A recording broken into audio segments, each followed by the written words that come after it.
Nasionalisme dalam pengertian ini adalah perasaan cinta yang tinggi atau bangga terhadap tanah air dan tidak memandang rendah bangsa lain.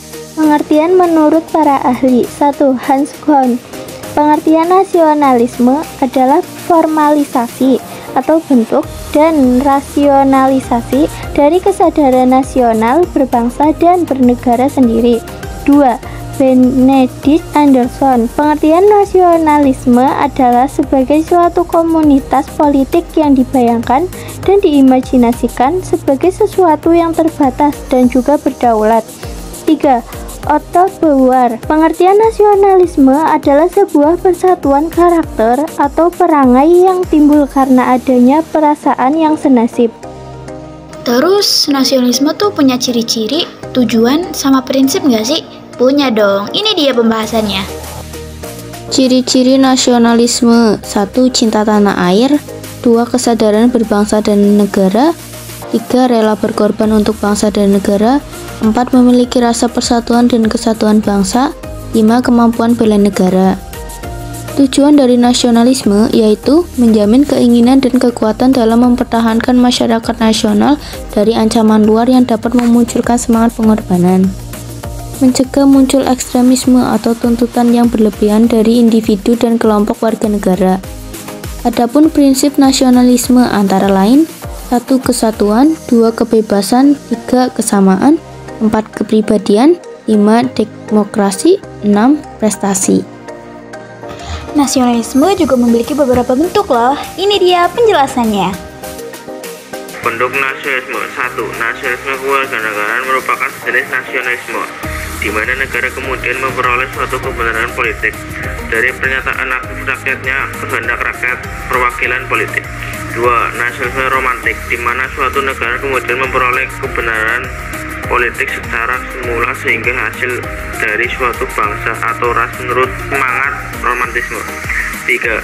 Nasionalisme budaya merupakan sejenis nasionalisme di mana suatu negara kemudian memperoleh kebenaran politik dari budaya bersama dan bukannya sifat keturunan seperti ras, warga, kulit, dan lain sebagainya. 4. Nasionalisme kenegaraan sebagai suatu variasi nasionalisme kewarganegaraan yang tak dapat dipisahkan dari nasionalisme etnis.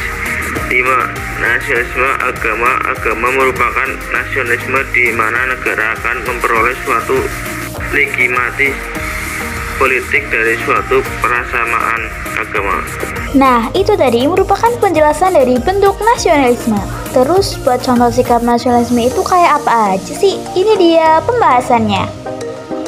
Sebagai seorang pelajar, kita juga bisa menanamkan sikap nasionalisme di diri kita. Terus aksi kita sebagai pelajar untuk mewujudkan sikap nasionalisme itu gimana sih? Nah, kita akan membahasnya di sini. Kita bisa memulainya dengan mengikuti kegiatan upacara bendera, menaati peraturan sekolah yang telah dibuat, mengikuti kegiatan organisasi sekolah, mewakilkan sekolah dalam lomba, mengenang jasa para pahlawan, menyanyikan lagu nasional. Kita bisa memulai mewujudkan sikap nasionalisme di lingkungan keluarga, yaitu dengan tidak membantah orang tua, menghormati orang tua, mendengarkan nasihat orang tua, berkomunikasi dengan bahasa Indonesia. Mewujudkan sikap nasionalisme di lingkungan masyarakat, yaitu menggunakan produk lokal, mematuhi aturan yang berlaku di masyarakat. Sebagai warga negara, kita juga bisa loh mewujudkan sikap nasionalisme, yaitu dengan membayar pajak, mematuhi undang-undang dasar, menghormati simbol-simbol negara, melestarikan budaya bangsa, dan menghormati bahasa daerah. Nah, setelah adanya pembahasan tersebut, kalian harus mulai menanamkan sikap patriotisme di diri kalian ya. Mulailah dari hal yang cukup sederhana dahulu seperti di lingkungan keluarga. Ayo tanamkan sikap nasionalisme pada diri kita, diri bangsa Indonesia, bangsa yang merdeka. Yakin nih, sebagai warga negara tetap, tapi nggak punya sikap nasionalisme, rugi dong. Kita mulai dari diri kita untuk kita wariskan ke anak cucu kita nanti. Bangsa Indonesia harus memiliki rasa bangga tersendiri ke dalam diri mereka karena menjadi bagian dari negara yang memiliki 1000 harta dan budaya yang patut dilestarikan. Jika bukan kita yang memulai, lalu siapa lagi? Patuhi Undang-Undang Dasar, mengamalkan Pancasila dan ingat semboyan kita, Bhinneka Tunggal Ika. Nah, cukup sekian pembahasan materinya ya. Harap-harap kedepannya kalian bisa menerapkan sikap nasionalisme di kehidupan sehari-hari. Badan gemuk banyak lemak, kalau lebaran buat ketupat. Terima kasih sudah menyimak, semoga video ini bawa manfaat. Mewakili kelompok 4, saya ucapkan terima kasih.